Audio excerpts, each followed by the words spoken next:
సిరి madam ఎక్కడికి వెళ్ళమంటారు? చిన్నాన్న hospital తప్ప ఇంకేదైనా హాస్పిటల్. వేరే హాస్పిటల్ ముందు కారు ఆగడంతో డ్రైవర్ను బయటే ఉంచి సిరి లోపలికి వెళ్తుంది. తండ్రి పేరు చెప్పి అప్పటికప్పుడు అపాయింట్మెంట్ తీసుకుంటూ కార్డియాలజిస్టుకు కలుస్తుంది. మీ పేరు సిరీనా? Okay, what's your problem madam? Siri చెప్తుంది విన్నాక డాక్టర్ ఇంపాసిబుల్ అంటే ప్లీజ్ అంటూ ఆవిడ చేతులు పట్టుకొని అంతకు ఆవిడ లొంగకపోయేసరికి కాలు పట్టుకుంటుంది. ఇది ఇల్లీగల్ మేడం. ఇది ఎందుకు మీకు అర్థం కావట్లేదు? బ్రెయిన్ డెడ్ అయ్యే వాళ్ళవి లేదంటే ఏమైనా యాక్సిడెంట్ జరిగితే మాత్రమే హార్ట్ ట్రాన్స్ఫర్ జరుగుతుంది. పైగా మీరు చెప్పిన దాన్ని బట్టి చూస్తుంటే ఇది చాలా రిస్క్. ఇక్కడ మా వల్ల కుదరదు. 10 crores ఇస్తాను అయినా కుదరదు అంటారా అని ఆఖరికి బేరానికి వస్తుంది సిరి. మా వల్ల అయితే కుదరదు, అమెరికన్స్ వలన సాల్వ్ అవుతుంది. అండ్ నాకు మీ హస్బెండ్ ప్రతి డీటెయిల్స్ కావాలి, మీ పేరెంట్స్ సిగ్నేచర్ కావాలి. ఇది లీగల్గా జరగాలి. ఓకే, కానీ ఇది సీక్రెట్గా ఉండాలి. డాక్టర్, ట్రై చేస్తాం, ముందు మీరు డీటెయిల్స్ కలెక్ట్ చేయండి అని సిరి వలన హెడేక్ వచ్చేసరికి ఆవిడ బీపీ కూడా చెక్ చేసుకోవడానికి వెళ్ళిపోతారు. క్యాబ్లో కూర్చున్నాక సంజన కళ్ళు మూస్తే ఫ్లైట్లో నిద్రపోవాల్సింది కదరా అంటాడు మెల్లగా. ఫ్లైట్లో నిద్ర రాలేదు, నాకు కొంచెం దూరంగా ఉండు అని అతనికి దూరం జరుగుతుంది. ఆమె దూరాన్ని దగ్గర చేసేలా ధీరజ్ సంజనాకి చేరువగా వెళ్తే ఇప్పుడు గొడవ జరగాలని కోరుకుంటున్నావా అని అరుస్తుంది. సో సారీ, నిద్రపో, హ్యావ్ ఎ గుడ్ స్లీప్ అని ఆమెని ఇబ్బంది పెట్టడం ఇష్టం లేక దూరం జరుగుతాడు.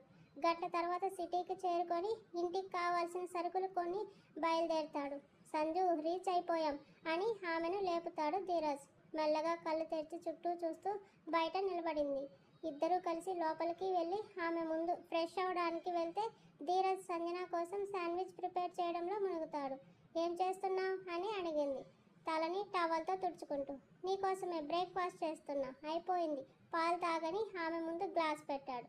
ఇష్టం లేదు, తాగితే మంచిది. ఇష్టం లేదని చెప్పానుగా, పడేయి అని శాండ్విచ్ తీసుకొని కౌచ్లో కూర్చుంటూ తింటుంది. నిమిషం తర్వాత ఇంకో గ్లాస్ ఆమె ముందు పెడతాడు. ఏంటి, నాతో గేమ్స్ ఆడుతున్నారా? నీ కోసం కాదు, బేబీ కోసమని తాగమంటున్నా. డ్రింక్ సంజు, ఇంకాసేపు అలాగే ఉంటే ఆ గ్లాస్ మీ మొహాన కొడతాను. భయపెడుతున్నావు కదే అని మనసులో అనుకుంటూ ఇష్టం లేని పాలు ముట్టుకో, కానీ ఇష్టం లేని నాతో మాత్రం ఉండటానికి సిద్ధపడిపోయావు కదా, నేనంటే ఇష్టం పుట్టిందా అని అడుగుతాడు. ఆహా, ఇష్టమా నీ మీద అని నవ్వుతూ, ఈ బేబీ బయటికి వచ్చాక నీతో ఉంటానని అనుకుంటున్నావా? ఆ ఆలోచన ఊహకు కూడా రానివ్వకు. నిన్ను పెళ్లి చేసుకున్నది అమ్మా నాన్నల బ్లాక్ మెయిల్ వలన మాత్రమే కాదు, నువ్వు చేసిన పనికి నిన్ను పనిష్ చేయడానికి కూడా. ఇకపోతే ఇది బయటకు వచ్చాక నా లైఫ్ నేను లీడ్ చేసుకోవాలి. అంటే అమెరికా బెటర్ ప్లేస్, ఇక్కడ అడిగే వాళ్ళే ఉండరు, నచ్చిన వాళ్ళతో తిరగచ్చు, ఎలాగో కాలిపోయిన శరీరమే కాబట్టి నచ్చిన వాడితో చేసుకోవచ్చు అంటూ పొగరుగా నవ్వుతుంది. ఆమె మాటలకు కోపంతో పాటు బాధ కూడా తన్నుకొస్తుంటే మానసికంగా ఎలా కుమిలిపోతారో ఆ విధంగా టార్చర్ చేయడానికి ఫిక్స్ అయ్యిందని, అదంతా అబద్ధమని, సంజన అలాంటిది కాదని తనకి తాను ధైర్యం చెప్పుకొని తట్టుకుంటాడు. నువ్వేం చేసినా పర్వాలేదు, ప్రస్తుతం ఆ బేబీ కోసమైనా తాగని బలవంతంగా ఆమె చేతిలో పెట్టేసరికి విసిరి కొట్టి శాండ్విచ్ ప్లేట్ తీసుకొని ఆమె రూమ్లోకి వెళ్ళిపోతుంది. ఈ మొండి ఘటాన్ని మార్చాలంటే నా జీవితంలో ఏదో ఒక అదృష్ట నక్షత్రం పడాలి. దేవుడు నాకు ఓపికని ఇచ్చాడు కాబట్టి సరిపోయింది, లేదంటే నా కష్టం ప్రభువు అని జుట్టు రఫ్ చేసుకొని ఇల్లు క్లీన్ చేస్తాడు. సంజన, నీ టాబ్లెట్స్ అన్నీ టేబుల్ మీదనే ఉన్నాయి, నేను బయటకు వెళ్ళొస్తాను అంటూ రెడీ అవుతాడు ధీరజ్. ఎక్కడికి వెళ్తున్నారు? చిన్న పని ఉంది. మళ్ళీ ఎవరినైనా రేప్ చేయాలని ప్లాన్స్ వేస్తున్నారా ఏంటి అని నవ్వుకుంటూ అడుగుతుంది. లేదు, నీకోసం ఇంకా ఇంటి పని కోసం వర్కర్ను చూస్తున్నా, అలాగే చాలా ఐటమ్స్ లేవు, అవన్నీ తీసుకొని రావాలి, నువ్వు జాగ్రత్తగా ఉండు అని ఆమె నుదుటి మీద ముద్దు పెట్టాడు. అక్కడే అతన్ని చంపేయాలన్నంత కోపం వస్తుంటే తనని తాను సముదాయించుకొని నార్మల్ అవ్వడానికి ప్రయత్నిస్తుంది. వెళ్ళొస్తానని ధీరజ్ అక్కడి నుండి వెళ్ళిపోయాక సంజన వాళ్ళ అత్తగారికి కాల్ చేసి రీచ్ అయ్యామని చెప్తుంది. ఏమైనా తిన్నావా లేదా అని ప్రేమగా అడిగారు ఆవిడ. పేరెంట్స్ కోసం శోభనానికి గది అలంకరించమని ధీరజ్ చెప్పిన సంజన ముఖంలోని దిగులుకి ఇష్టం లేదని అర్థమై ఆవిడే క్యాన్సిల్ చేయిస్తారు.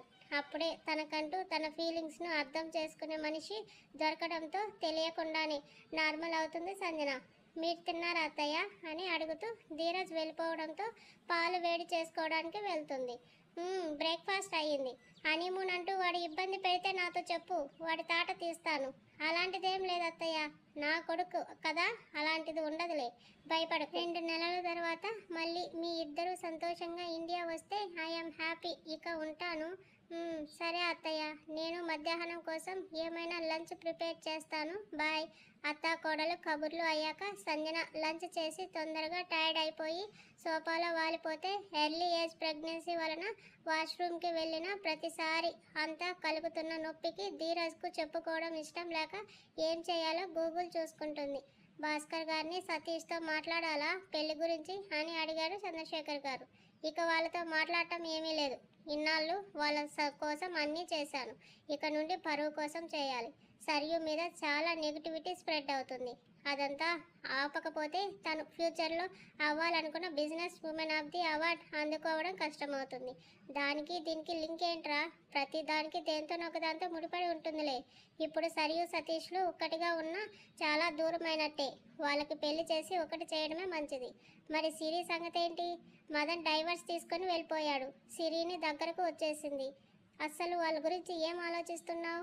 వాళ్ళేం చిన్నపిల్లలు కాదుగా, ప్రతిదీ అన్నం తినిపిస్తూ నచ్చ చెప్పడానికి. సిరి గురించి నాతో ఏం మాట్లాడుకు అని బయలుదేరతారు భాస్కర్ గారు. నైట్ షిఫ్ట్లో ఉన్న చిత్ర అప్పుడే ఆపరేషన్ కంప్లీట్ చేసి బయటకు వస్తే ఫోన్ మాట్లాడుతూ వస్తున్న సాగర్ను చూసి పట్టించుకోనట్టుగానే తన క్యాబిన్ లోపలికి వెళ్ళిపోతుంది. 5 నిమిషాల తర్వాత చిత్ర ఫాదర్తో మాట్లాడుతూ చిత్ర ఉన్న క్యాబిన్ లోపలికి వెళ్తాడు సాగర్. లేదు అంకుల్, ప్రజెంట్ ఇండియాలోనే సెటిల్ అవడానికి ట్రై చేస్తున్నా అని చెప్తూ చిత్రాన్ని చూసి హాయ్ డాక్టర్ చిత్ర అని చిరునవ్వు చిందిస్తాడు. చిన్న నవ్వుని రిటర్న్లో విసిరి ఏమైనా మాట్లాడాలా డాడ్ అని అడుగుతుంది ఆమె. ఒక పేషెంట్ గురించి డిస్కస్ చేయాలి. ఆ పాపది కొంచెం క్రిటికల్ కండిషన్, దాని మీద మీ ఇద్దరు స్టడీ చేయాలి. ఏమంటారు చిత్రసాగర్? పేషెంట్ ఏజ్ ఈ ఫైల్లో అన్నీ ఉంటాయి అని ఓ రిపోర్టర్ ఫైల్ చిత్ర ముందు పెట్టి సాగర్ వైపు నవ్వుతూ చూసి వెళ్ళిపోతారు ఆయన. పర్సనల్ ఎన్ని ప్రాబ్లమ్స్ ఉన్నా వృత్తి విషయంలో ఇద్దరు స్ట్రిక్ట్గా ఉంటారు. 3 గంటల పాటు కూర్చొని ఆపరేషన్ మీద స్టడీ చేస్తారు. టైం 12 అవడానికి దగ్గరలో ఉండటంతో చిత్ర గారు ఇక బయలుదేరదామా అని అంటాడు సాగర్. ఆమె కూడా వాచ్ చూసుకొని వెళ్దామంటూ డోర్ ఓపెన్ చేసేసరికి లాక్ అయిపోయి ఉంటుంది. డోర్ ఎందుకు లాక్ అయిందో అర్థం కాక చిత్ర తీయడానికి ప్రయత్నిస్తే రాకపోవడంతో సాగర్ ప్రయత్నిస్తాడు. ఇద్దరి ప్రయత్నం విఫలం అవ్వగా సెక్యూరిటీకి కాల్ చేసి విషయం చెప్తుంది చిత్ర. మేడం, మెకానిక్ని పిలిపిస్తాను, ప్లీజ్ వెయిట్ 1 అవర్ అంటాడు అతను. ఇంకా 1 అవరా అని చిరాగ్గా ఆమె గొణిగితే చిత్ర ప్రెస్టేషన్ చూస్తూ ఆమె టేబుల్ మీద ఉన్న బుక్ అందుకొని కూర్చుంటూ తిరగేయడం స్టార్ట్ చేస్తాడు సాగర్. ఎందుకు నవ్వుతున్నారు అని ఉన్న పలంగా సాగర్ మీద గయ్యమంటుంది. నేనెక్కడ నవ్వానండి బాబు, జస్ట్ చిన్న స్మైల్ ఇచ్చాను. అదే ఎందుకు ఇచ్చారు? నాకు కోపం వస్తుంది. అయితే వాటర్ తాగి కూల్ అవ్వండి అంటూ ఆమెకి గ్లాస్ అందించేసరికి ఇంకా కోపం పెరగడంతో సాగర్ చేతిలో బుక్ లాక్కొని తన చైర్లో కూర్చుంటుంది. మీరు మదన్ని లవ్ చేశారా అని అడుగుతాడు. మదన్ గుర్తుకు వచ్చేసరికి మనసు బాధగా మారిపోతుంటే నేను ఎవరిని లవ్ చేయలేదు అంటుంది అదే కోపంతో. కానీ ఆమె గొంతులో బాధ స్పష్టంగా తెలుస్తుంటే నిజం చెప్పండి, ఇది మన మధ్య సీక్రెట్గా ఉంటుంది అంటాడు సాగర్. నేను లవ్ చేయలేదు, ఇంట్రెస్ట్ పెంచుకున్నాను. ఓ ఏంటి ఓ అంటారు, నమ్మేస్తారా అని ఏడుస్తూ సాగర్ వైపు చూస్తుంది. అయ్యయ్యో ఏడుస్తున్నారా అని అయోమయంగా టిష్యూ అందిస్తూ. నేనేమైనా ఇలా మాట్లాడుతూ ఇబ్బంది పెడుతున్నానా అని అడుగుతాడు. ఇబ్బంది కాదు, నేను చెప్పినది అబద్ధమని చెప్పాలిగా. నాకేం బావ మీద ఇంట్రెస్ట్ లేదు, లవ్ ఉంది. ఇప్పుడు కొత్తగా ఏమీ పుట్టలేదు, ఎప్పటి నుంచునో ప్రేమిస్తున్నా. కానీ నా లవ్ ఎక్స్ప్రెస్ చేయాలంటే బావ ఇక్కడ లేడు. తర్వాత సడన్గా బావకి సిరికి పెళ్లి అయిపోయిందని తెలిసింది. ఏ అమ్మాయికైనా తను ప్రేమించిన వాడు ఇంకొకరికి సొంతం అయిపోయినప్పుడు అంటే చూస్తూ ఊరుకుంటామా? మేబీ పెళ్ళైపోయినా మగాడు అని వదిలేయచ్చు, కానీ నేను అలా చేయలేకపోయాను. బావకి పెళ్ళైనా సిరి మీద లవ్ లేదని తెలిసి నా వైపు తిప్పుకోవాలి అనుకున్నా. అందులో చాలా తప్పులు కూడా చేశాను. కానీ ఆఖరిగా బావ గురించి నిజం తెలిసి నేను ప్రేమించలేకపోయా. ఎందుకు తెలుసా? He love Siri more than him. చిన్నప్పుడే తన కోసం అతన్ని వదులుకున్నాడు. మీ మధ్య ఇంత జరిగిందా? ఇందులో నాకు కొన్ని విషయాలు తెలియకపోయినా మీ గురించి మాత్రం అర్థమైంది. కొన్నిసార్లు రియాలిటీ యాక్సెప్ట్ చేయాలి చిత్ర గారు. మదన్ మనసులో మీరు లేరని, ఎప్పటికీ చేరలేరని అర్థమయ్యి ఆగిపోతే మీ సెల్ఫ్ రెస్పెక్ట్ మీరు కాపాడుకున్నట్టే. You have to be strong అంటాడు ఆమె చేతి మీద అతని చేతిని పెట్టి. నన్నేం ఓదార్చక్కర్లేదు అని చేతిని వెనక్కి తీసుకొని ఓరగా అతన్ని చూస్తూ, మీకు సరియు మీద ఏ ఫీలింగ్స్ లేవా అని అడుగుతుంది మెల్లగా. మేము ఎంగేజ్మెంట్ అయ్యాక మాట్లాడుకునిందే లేదు. ఒకవేళ మాట్లాడుకొని ఒకరి గురించి ఒకరు తెలుసుకొని ఉంటే మేబీ ఏదైనా ఫీలింగ్ వచ్చేది. ఇంతకుముందు నా వైఫ్ అనే భావం తప్ప మరొకటి లేదు. ఇప్పుడు అది కూడా లేదు. అయితే ఎంగేజ్మెంట్ క్యాన్సిల్ వలన మీకేం బాధగా లేదు అంతే కదా? అంతే. డోర్ ఓపెన్ చేయడానికి ఎవరో వస్తా అన్నారు, ఇంకా రాలేదు. ఒకసారి కాల్ చేయండి. చేస్తా అని మొబైల్ తీసిన సమయానికి బ్యాటరీ డెడ్ అయిపోవడంతో సాగర్ మొబైల్ అడుగుతుంది. మొబైల్ అయితే అందించాడు, కానీ నంబర్ తెలియకపోవడంతో చిత్ర ఫాదర్కి కాల్ చేసి విషయం చెప్పాక తిరిగి మొబైల్ అతనికి అందించేస్తుంది. ఇద్దరి మధ్యన ఏకాంతం. ఒకరి మీద ఒకరికి ఉన్న అభిప్రాయాలని మార్చి ఒకరి గురించి ఒకరు తెలుసుకునేలా చేయడంతో పాటు తమకే తెలియకుండా దగ్గర మనిషి అని భావం పుట్టిస్తుంది. మధ్య మధ్యలో చిత్రాసూపులు అతని పెదవుల మీదకి మల్లుతుంటే తన మొదటి ముద్దు దోచేసిన అతన్ని తిట్టుకొని డైవర్ట్ అవుతుంది. అతి కష్టం మీద మదన్ హాస్పిటల్ రిపోర్ట్స్ సాధించిన సిరి తన హెల్త్ కండిషన్ ఇంతకు ముందు మీట్ అయిన డాక్టర్కు పంపించి చెక్ చేస్తుంది. గంట తర్వాత అదే డాక్టర్ నుండి కాల్ రావడంతో లిఫ్ట్ చేసి చెప్పండి అంది జీరాపోయిన గొంతుతో. మీరు నిజంగానే అన్నిటికీ సిద్ధంగా ఉన్నారా అని అడుగుతుంది ఆవిడ. అవును డాక్టర్, మీరు నా బ్లడ్ రిలేషన్స్ సైన్ కూడా కావాలని అడిగారు. నాకు హస్బెండ్ లేరు, డైవర్స్ అయింది. మా అమ్మ కూడా లేదు, ఉన్నది కేవలం నాన్న మాత్రమే. ఆయన సంతకం పెట్టిస్తాను అంటుంది సిరి. ఒకరి ప్రాణం కోసం మీ ప్రాణం వదులుకోవడం ఎంతవరకు కరెక్ట్? ఇంకోసారి బాగా ఆలోచించండి. నా నిర్ణయం మారదు డాక్టర్. ఇంతకీ హార్ట్ ట్రాన్స్ఫర్ చేస్తే మొత్తం సెట్ అయిపోతుందా? అయ్యే ఛాన్సెస్ ఉన్నాయి, కానీ ప్రయత్నిస్తే బ్రెయిన్ డెడ్ అయిన వారి హార్ట్ మార్చే అవకాశం ఉంటుందిగా. ఇప్పటి వరకు అలా చేయలేదు అంటే అతనికి హార్ట్లో ప్రాబ్లం లేదు సిరి. గుండెకి పైభాగంలో అంటే హార్ట్కు దగ్గరలో ఏదైనా బలంగా గుచ్చుకొని ఉండవచ్చు. నేను పూర్తిగా తెలుసుకోలేకపోతున్నా. ఒకవేళ దీనికి హార్ట్ ట్రాన్స్ఫర్ సొల్యూషన్ కాకపోతే అతని లైఫ్ ఇప్పుడు ఎలా ఉందో అలాగే ఉంటుంది. ఇప్పటి వరకు అతన్ని బ్రతికించుకోగలదు అనే ధైర్యంతో ఉన్న సిరికి ఆవిడ మాట మరోసారి తట్టుకోలేని వేదనని ఇస్తే ఏమి చేయాలో అర్థం కాక జుట్టు పిక్కుంటూ అదే గదిలో గొంతు పోయేలా అరుస్తూ ఏడుస్తుంది. అనుకున్నట్టుగానే 2 రోజుల తర్వాత డాక్టర్ నుండి అదే వార్త మరోసారి ఆమెకు వినబడుతుంది. క్యూర్ అవ్వడం కోసం హోప్స్ పెట్టుకోవద్దు, హార్ట్ సర్జరీ కూడా అవసరం లేదు అనేసరికి సిరి పరిస్థితి రోజులు భారంగా గడుస్తున్న కొద్దీ ధీరజ్ బలవంతం మీద ఆఫీస్ లీవ్ పెట్టి అతని ఇంటికి వెళ్ళడానికి సిద్ధపడతాడు మదన్.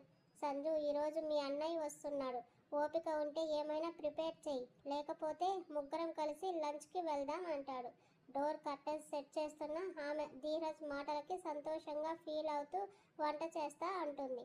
అంతలోని కుటుంబానికి దూరంగా ఉండి బంధాలని మర్చిపోవాలనుకున్న తన పంతం గుర్తుకొచ్చి కడుపు మీద చెయ్యి పెట్టుకొని, మీ ఇద్దరు బయటకు వెళ్ళి తినండి, నేను కుకింగ్ చేయట్లేదు, మీతో పాటు రావట్లేదు అంటుంది మొండిక. నువ్వు తినడం కోసమైనా ఏదైనా చేసుకుంటావుగా, నన్ను చేయమంటావు పోని. సంజన నుండి ఆన్సర్ ఉండదు. ధీరజ్ కిచెన్లోకి వెళ్ళి వెజ్ పులావ్ పెట్టి డోర్ బెల్ కొడుతున్న సౌండ్కు మదన్ వచ్చాడని తెలియడంతో హ్యాండ్స్ వాష్ చేసుకుని డోర్ ఓపెన్ చేయడానికి వెళ్తాడు ధీరజ్.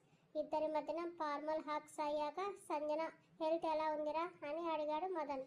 బాగుంది, నిన్ననే హాస్పిటల్కి వెళ్ళొచ్చాము, బేబీ కూడా హెల్తీగా ఉంది. ధీరజ్ పెదవుల మీద నవ్వు చూస్తుంటే వేరొకరి బిడ్డని తన బిడ్డగా ఎంతలా ఫీల్ అవుతున్నాడో అర్థమైపోతుంది. న్యూ ప్రాజెక్ట్ రీసెర్చ్ చేస్తున్నావా ఏంటి? అస్సలు కనిపించట్లేదు, బిజీగా ఉన్నావు అన్నాడు Dheeraj. Own research development start చేయబోతున్నా. అయితే నెక్స్ట్ మంత్ నేను కూడా డ్రాప్ అయిపోతా బావా అని చెప్పి సంజు మదన్ వచ్చాడు అని కేకేస్తాడు. ఆమె లోపల నుండి బయటకు రాదు. నీ చెల్లి మనల్ని విసిగించాలని గట్టిగా ఫిక్స్ అయినట్టుంది. నువ్వు వెళ్ళొస్తావా లోపలికి? దానికి అంత పొగరుంటే నాకుండదా ఏంటి? నేను ఎవరి దగ్గరికి వెళ్ళి పలకరించను అంటాడు సీరియస్గా వెనక్కి చేరబడుతూ. ఇంతలో కుక్కర్ సెకండ్ విజిల్ మోగించడంతో కిచెన్లోకి పరుగు తీసి స్టవ్ ఆఫ్ చేస్తాడు ధీరజ్. ఫ్రిడ్జ్ నుండి బీట్ తెచ్చి టేబుల్ మీద పెడుతూ ఇద్దరికి 2 గ్లాసెస్లో పోసి సిరి ఎలా ఉంది అని అడుగుతాడు అతను. తను ఎలా ఉందో నాకెలా తెలుస్తుంది? నిజంగానే తనని మర్చిపోయావా మదన్? ఇంత రెక్లెస్గా ఎలా చెప్తున్నావురా? Now she is not my wife. నేనెందుకు తనని రిమెంబర్ చేసుకోవాలి? బావా, నువ్వు తనని మర్చిపోయావంటే నేను నమ్మను, కానీ సడన్గా సిరి చేంజ్ అవడం నాకు డైజెస్ట్ కావట్లేదురా. ఏదో ఉందని అనిపిస్తుంది, అది తెలుసుకోవాలి అంటాడు. ఆమెను యూఎస్ఏ తీసుకొచ్చిన దగ్గర నుండి ఇండియాలో వదిలేసే అంతవరకు ఏ చిన్న మూమెంట్ కూడా మర్చిపోలేదు. జ్ఞాపకాలు అతన్ని ముందుకు నడిపిస్తే ఆమెని తలుచుకున్న సారంతా పెరుగుతున్న గుండె దడ ప్రాణాన్ని లాగేస్తున్నట్టే అనిపిస్తుంది. ఇక నేను వెళ్తున్నా ధీరజ్ అని లేచి నిల్చున్నాడు. అప్పటి వరకు తలుపు దగ్గరే ఉన్న సంజన మదన్ వెళ్తా అనేసరికి రూమ్ నుండి బయటకు వస్తుంది. నీకోసమే కుకింగ్ చేశా, తిని వెళ్ళు, లేదా పద ఇద్దరం కలిసి బయట తిందాం. సంజన వైపు ఓసారి చూసి బయట తిందాం పద, నాకు నువ్వు వేసిన మసాలా పడదు అంటూ అక్కడి నుండి వెళ్ళిపోతాడు మదన్. 2 మినిట్స్ వెయిట్ చేయి, వస్తానని. సంజన మాతో పాటు రావచ్చుగా అని ఆమెకు ఎదురుగా నిలబడి అడిగాడు ధీరజ్. నేను ఎక్కడికి రాను, మీరు వెళ్ళండి. మదన్ కోపం అంతా బయటకే అని నీకు తెలుసుగా, ప్లీజ్ రా సంజు అని ఆమె చెయ్యి పట్టుకునేసరికి ఛీ, నాకు దూరంగా జరుగు అని అతన్ని అసహ్యంగా చూస్తూ నెట్టేస్తుంది. నీతో మాట్లాడుతున్నాను కదా అని నువ్వు చేసింది మర్చిపోయా అనుకోకు. నిన్ను చూసిన సారంతా ఉమ్మేయాలనిపిస్తుంది, రేపిస్ట్ ఫెలో అని లోపలికి వెళ్ళిపోతుంది సంజన. ఆమె చీదరింపు అలవాటు చేసుకున్న మనసు గాయపడటం మానదు. ఇలాంటివి జరుగుతాయని ముందే ఊహించి ఉంటే దాన్ని చేసుకునేవాడివి కాదు కదా అని వెనక నుండి అంటాడు మదన్. ఆ వాయిస్కు కళ్ళలో నీళ్లు మాయం చేసేసి మదన్ వైపు తిరుగుతూ చిన్నపిల్లరా కోప్పడుకు అంటాడు ధీరజ్. తన లైఫ్ స్పాయిల్ అయిపోయింది అనే దగ్గరే ఆగిపోయింది. ఫ్యూచర్లో అయినా సంతోషంగా ఉండాలని తనకు లేదు. అసలు మీ ఎవ్వరికి లైఫ్ వాల్యూ, హ్యాపీనెస్ వాల్యూ తెలియదేంట్రా అని అసహనంగా ఈసారి ధీరజ్ను వదిలేసి కారులో వెళ్ళిపోతాడు మదన్. సిరి మాటలకు సరియు మనసు గాయపడిన అది తనకి పడాల్సిన శిక్ష కింద తీసుకొని ఆమె వాళ్ళ ఇంటికి వెళ్తుంది సిరిని కలవడానికి. అప్పటికే డాక్టర్ దగ్గర నుండి వినకూడని న్యూస్ విన్న సిరి బ్రీతింగ్ తీసుకోవడమే మర్చిపోయి రూమ్లో పడి ఉంటుంది. డోర్ ఓపెన్ కాకపోయేసరికి స్పేర్ కీతో లోపలికి వెళ్ళిన సరియు చిందరవందరగా ఉన్న రూమ్ చూసి మధ్యలో స్పృహ లేకుండా పడున్న సిరిని చూడగానే భయంతో ముఖం మీద వాటర్ చల్లుతుంది. ఎంతకీ ఆమెకు మెలకువ రాకపోవడంతో సిరిను హాస్పిటల్కు తీసుకెళ్తూ సతీష్కి కాల్ చేస్తుంది. సడన్గా ఏమైంది సరియు, ఎక్కడున్నావు అని అడిగాడు సతీష్. ఏమైందో తెలియదు బావా, నేను చూసేసరికి సిరి మెలకువలో లేదు, హాస్పిటల్కు దగ్గరలో ఉన్నాను, నువ్వు తొందరగా వచ్చేయవా, నాకు భయమేస్తుంది అంటూ తన వల్లనే అంతా ఆరంభమయ్యిందని అనుకుంటూ అరచేతుల్లో మొహం మీద కొట్టుకొని సిరి కళ్ళు తెరవ్వే అని అరుస్తుంది సరియు. హాస్పిటల్లో అడ్మిట్ చేశాక ఆమెకు లో బీపీ అయిందని గుర్తించి బాడీ కూడా హై టెంపరేచర్లో ఉండటంతో సెలైన్ ఎక్కిస్తూ ఊపిరి తీసుకొని ఆమె పొజిషన్కు కంగారుగా ఆక్సిజన్ మాస్క్ పెడతారు. 15 గంటల సరియు దగ్గరకు చేరుకున్న సతీష్ విషయం కనుక్కొని తన పిఏ చేత హాస్పిటల్ బిల్ కట్టడానికి పంపించి సరియు పక్కన కూర్చుంటాడు. బావా, మదన్ బావకు కాల్ చేసి రమ్మని చెప్పు. సిరి కోపంలో ఈ నిర్ణయం తీసుకుంది, తన ఉద్దేశం విడిపోవాలని కాదని చెప్పి బావని పిలిపించు అంటుంది సరియు. వాడు నేను చెప్తే వచ్చే రకమా? ఎవరికి నచ్చినట్టు వాళ్ళు చేసుకుంటున్నారుగా. అయితే మనమే సిరిని తీసుకొని యుఎస్ఏ వెళ్దామా బావా? అంటే తనకి నిజంగా ఇష్టం కాదు, ప్రాణం. ప్లీజ్ బావా వెళ్దామా? సతీష్కి ఏం చేయాలో తెలియక బుర్ర పిచ్చి పట్టినట్టుగా అనిపిస్తుంటే ధీరజ్కు కాంటాక్ట్ అవ్వబోతున్న సమయంలో సిరి కాన్షియస్లోకి వచ్చిందని నర్స్ పిలవడంతో వెళ్ళిపోతారు. ఇద్దరూ కలిపి ఆమెను చూడటానికి లోపలికి వెళ్ళిన సమయాన సిరి కంట్లో నీళ్లతో లేచి కూర్చుంటే సరియు డోర్ దగ్గర ఆగిపోయిన సతీష్ వెళ్ళి సిరిను హత్తుకుంటూ ఏమైందిరా అని అడుగుతాడు. బావా, నాకు హెల్ప్ చేస్తావా అని నీరసంగా అంటుంది సిరి. ఏం కావాలి అని అడుగుతూ సిరిని వదిలి ఆమె జుట్టు సవరిస్తాడు. నీకు చాలా పెద్దవాళ్ళు పరిచయం ఉంటారుగా, వాళ్ళని కనుక్కొని ది బెస్ట్ డాక్టర్స్ను వెతకగలవా? ఎందుకు? బావ కోసం. నా వల్లే ఆయనకి ఈ పరిస్థితి వచ్చింది, అందుకే నేనే ఆయనని మామూలు మనిషిగా చేయాలని అనుకుంటున్నాను. నాకు నువ్వు సాయం చేస్తావా? చేస్తాను. అప్పటి వరకు నేను ఏం చెప్తే అది నువ్వు చేయాలి. దీనికి ఓకేనా? అని డోర్ దగ్గర ఉన్న సరియుని రమ్మన్నట్టు చూస్తుంది సిరి. ఇద్దరిని కాసేపు ఒంటరిగా వదలడం కోసం సతీష్ డాక్టర్తో మాట్లాడి వస్తానని బయటకు వచ్చేస్తాడు. నా మీద కోపం పోయిందా అని అడుగుతూ సిరి చేతిని గిల్లుతుంది సరియు. "హ్మ్, అయితే నువ్వు మాట్లాడిన మాటలన్నీ వెనక్కి తీసుకుంటావా?" అని తల కిందికి దించి సిరి చేతిని గిల్లుకుంటూ అడుగుతుంది సరియు. సిరి అరచేయి చాచేసరికి ఆమె అరచేతిలో సరియు చేయిని పెడితే అందులో పెన వేసి సారీ అంటుంది కన్నీళ్ళని ఆపుకుంటూ. ఒక్క నిమిషం ఆలస్యం చేయకుండా సరియు చేతులు సిరిని చుట్టేస్తే ఇద్దరు ఒకరి కౌగిట్లో ఒకరు ఓదార్చుని ఇచ్చుకుంటూ కన్నీళ్ళని విడిచి ఎప్పట్లా మారుతారు. వెనక నుండి సతీష్ దగ్గేసరికి అక్క చెల్లెలు వేరవడంతో పాటు ఇంకా ముగ్గురు మనసులో ఎక్కడో తిరుగాడుతున్న గిల్టీ భావాలకి స్వస్తి పలికేలా సతీష్ వైపు టర్న్ అయ్యి అతని షర్ట్ బటన్స్ పట్టుకుంటుంది సరియు. "ఏయ్, ఏం చేస్తున్నావే?" అని ఉన్న పలంగా సరియు బిహేవియర్ అర్థం కాక టెన్షన్ పడతాడు సతీష్. "నేను నిన్ను ఏం చెయ్యనులే" అంటూ బలవంతంగా అతని షర్ట్లో కొన్ని బటన్స్ విప్పేశాక కనిపిస్తున్న టాటూ మీద ముద్దు పెట్టి, "దీనివల్లే కదా నా పిచ్చి బుర్రకి చెత్త ఆలోచనలన్నీ వచ్చాయి. సో" అని ఆమె ఆగిన క్షణమున సతీష్ సిరిలకు ఆ టాటూ రిమూవ్ చేయమని చెప్తుందని ఆలోచన తప్పు అనుకునేలా ఆమె కూడా వేసుకున్న టాటూ చూపిస్తుంది. మోచేతి వరకు ఉన్న డ్రెస్ స్లీవ్స్ పైకి ఎత్తి సరియు సిరి పేరుని చూపిస్తూ, "ఇప్పుడు ఇద్దరం ఈక్వల్ అయ్యాం" అంటుంది. సరియు పిచ్చి నవ్వుని సతీష్ నవ్వుకొని చూస్తే సిరి చేతికి పెట్టిన డ్రిప్స్ తీసి మరీ సరియు చేసిన పనికి కోపంగా ఆమెని గిల్లి, "ఏంటే నువ్వు చేసింది" అని అరుస్తుంది. "అబ్బా, నేనేం చేశానే" అని గిల్లిన చోట రుద్దుకుంటుంది సరియు. "ఏం చేశావా? చేయి చూడు, ఎంత రెడ్డిస్గా అయిపోయింది. అసలు ఎందుకు ఇలాంటి పిచ్చి పని చేశావు?